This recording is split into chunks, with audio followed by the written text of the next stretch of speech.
deal on Qatar. Has Qatar asked for anything in exchange for that $400 million luxury jumbo jet? And how can the American people be so sure that they will not in the future? Well, I think what happens with the plane is that, we're very disappointed that it's taking Boeing so long to build a new Air Force One. We have an Air Force One that's 40 years old. And if you take a look at that compared to the new plane of the equivalent, stature at the time, it's not even the same ballgame. You look at some of the Arab countries and the planes they have parked alongside of the United States of America plane, it's like from a different planet. And it's close to 40 years old, might be more than 40 years old now. And we, when I first came in, I signed an order to get it built. I took it over from the Obama administration. They had originally agreed. I got the price down much lower. And then when the election didn't exactly work out the way that it should have, a lot of work was not done on the plane because a lot of people didn't know. They made change orders that were so stupid, so ridiculous. And it ended up being a total mess, a real mess. And when I came back, I said, by the way, what's going on with the Boeings that are coming in? Well, sir, they're way behind. And they are. They're way behind. They were way behind. Another mess that I inherited from Biden. And it's going to be a while before we get them.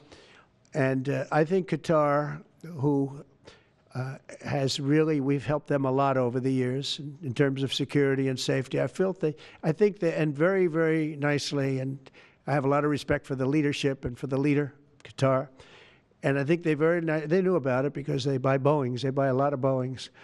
And they knew about it. And they said, we would like to do something. And if we can get a 747 as a contribution to our Defense Department to use during a couple of years while they're building the other ones, I think that was a very nice gesture. Now, I could be a stupid person and say, oh, no, we don't want a free plane. We give free things out. We'll take one, too.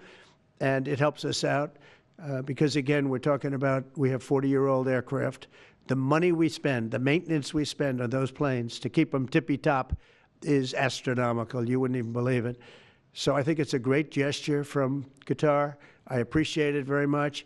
I would never be one to turn down that kind of an offer. I mean, I could be a stupid person and say, no, we don't want a free, very expensive airplane.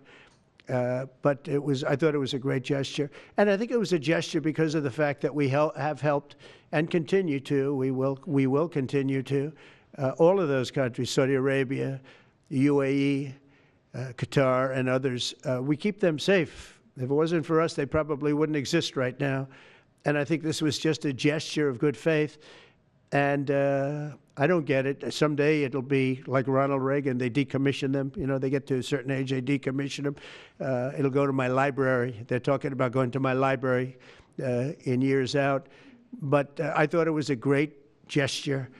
And it's something that was done by Ronald Reagan. They actually decommissioned the plane, and he put it in his library. And it actually has made the library, I think, a Boeing 707. It's actually made the library more successful. So it was good. Do you plan to use the plane after you leave office? No, I don't. No, it would go directly to the library after I leave office.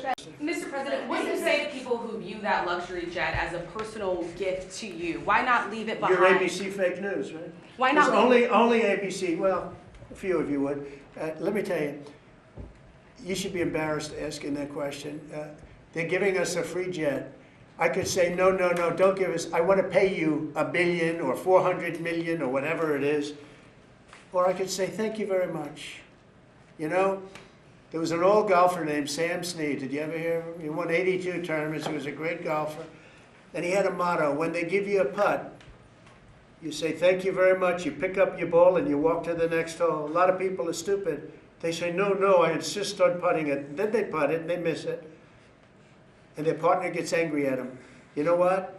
Remember that, Sam Snead. When they give you a putt, you pick it up and you walk to the next hole and you say, thank you very much. Respectfully, sir, as a businessman, some people may look at this and say, have you ever been given a gift worth millions of dollars and then not received anything? It's not a gift to me, it's a gift to the Department of Defense. And you should know better because you've been embarrassed enough, and so has your network. Your network is a disaster. ABC is a disaster.